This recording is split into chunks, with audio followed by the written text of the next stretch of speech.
Hai murid-murid, apa khabar? Okey, hari ini kita akan belajar tentang patuhi peraturan muka surat 65. Okey, cuba lihat ya. Patuhi peraturan. Sekolah Guan Hong mempunyai peraturan keselamatan. Murid-murid tidak dibenarkan bermain di kawasan tertentu. Kawasan tersebut berbahaya kepada murid-murid. Memang ada ya, banyak tempat yang berbahaya kan, di tepi jalan raya. Kan? Begitu ya. Cuba tengok frasa ya. Tangki air. Apa itu tangki air?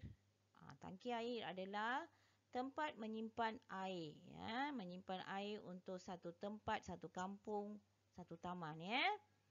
Okey. Kedua, tempat letak kereta. Tempat kita parking kereta ya. Longkang. Longkang adalah tempat pembuangan air yang tidak digunakan. Kawasan sunyi. Okey, kawasan sunyi artinya kawasan yang tak ada orang. Ya, memang tak ada seorang pun di situ ya. Okey. Yang kelima, makmal sains. Okey, science lab ya. Makmal sains adalah tempat kita membuat uji kaji ya. Jadi di situ ada banyak bahan-bahan yang beralkali dan berasid. Bahaya. Okey.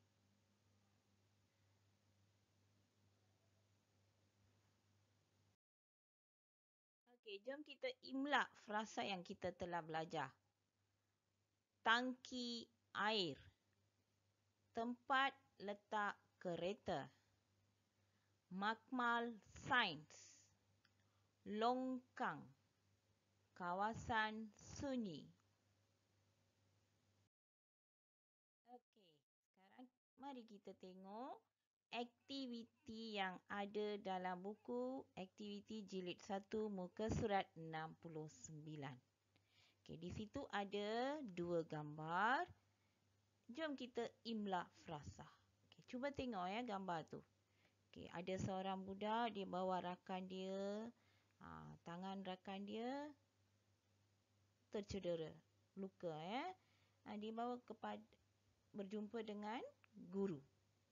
Okey, lepas tu gambar kedua pula, guru tu sedang memberi rawatan, iaitu membubur ubat ya, ubat pada tangan kawan dia.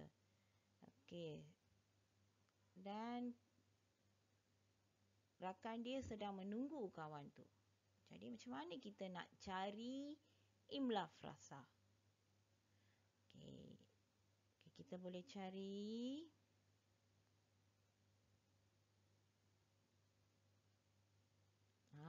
menolong kawan. Dia sedang menolong kawan kan, membawa dia kawan yang cedera. Okey, nombor 2. Memberitahu guru. Dia membawa kawan dia, dia beritahu guru tangan kawan dia cedera. Ketiga, tangan dia cedera kan? Tangan cedera. Yang keempat, guru tu memberi rawatan. Yang kelima, menunggu rakan. Okey, murid-murid, cuba salin imla frasa ini dalam buku aktiviti anda. Okey, murid-murid, ini adalah satu petikan. Cikgu akan baca petikan ini. Kemudian, cikgu nak murid-murid buat satu rakaman video. Baca petikan ini, rakam dan hantar pada cikgu dalam kumpulan WhatsApp kita ya. Okey. Pesan merpati. Pada suatu hari, merpati dan anaknya terbang mencari makanan. Mereka ternampak sekumpulan murid sedang bermain bola keranjang. Wah, gembiranya mereka, kata anak merpati. Murid-murid itu bermain di tempat yang selamat. Mereka tidak tolak-menolak semasa bermain.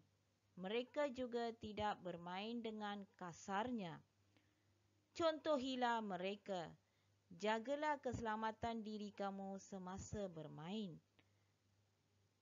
Pesan merpati kepada anaknya. Okey, cuba lihat ya.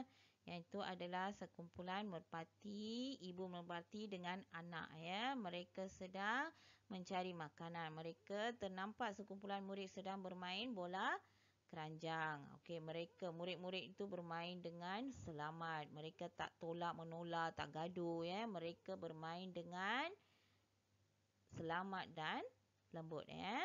Jadi ibu merpati pun memesan anaknya supaya jaga keselamatan diri semasa bermain. Okey, murid-murid, jom kita tengok cerita ni. Kita fahami cerita ini dan cuba cari pengajaran yang ada pada cerita tu. Okey, mula-mula cikgu baca ya. Ayam dan angsa bersahabat baik. Mereka saling membantu. Mereka selalu bekerjasama menjaga keselamatan. Pada suatu hari, ayam mahu mencari makan. Sebelum meninggalkan rebannya, ayam meminta angsa menjaga keselamatan telur-telurnya. Tidak lama kemudian, seekor biawak datang ke reban ayam. Biawak mahu makan telur-telur ayam itu. Angsa ternampak biawak. Angsa menjerit sekuat-kuat hati. Angsa sangat garang. Saya akan gigit kamu, jerit angsa sambil mengejar biawak. Biawak sangat takut. Biawak segera melarikan diri ke dalam semak. Angsa gembira. Telur-telur sahabatnya selamat. Cuba tengok. Dalam cerita ni, ayam dan angsa adalah rakan yang baik. Mereka sentiasa bantu-membantu antara satu sama lain ya. Okey, dalam cerita ni angsa telah selamatkan telur siapa? Telur ayam daripada siapa? Biawak. Biasanya biawak suka makan telur ayam, angsa, itik ya. Jadi angsa buat apa?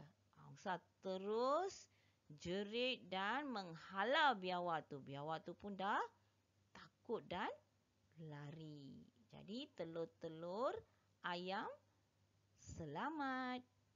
Okey, apakah pengajaran yang kita dapat daripada cerita ni? Sebagai rakan, kita hendaklah saling membantu. Jika seorang tu susah, ada dalam kesusahan, kita kena bantu mereka. Okey, jika ada kerja dalam kelas ke apa-apa, kita kena bekerja sama. Ya. Okey, jadi apakah pengajaran yang kita dapat? Jom kita tengok ya. Sebagai rakan, kita harus saling membantu dan bekerja sama untuk menjaga keselamatan diri. Kita juga harus beranikan diri semasa kecemasan. Okey, murid-murid, cuba buat latihan di dalam buku aktiviti ini. Kemudian, baca petikan yang ada dalam buku teks dan rakam video terus hantar kepada cikgu. Selamat mencuba ya. Okey, bye.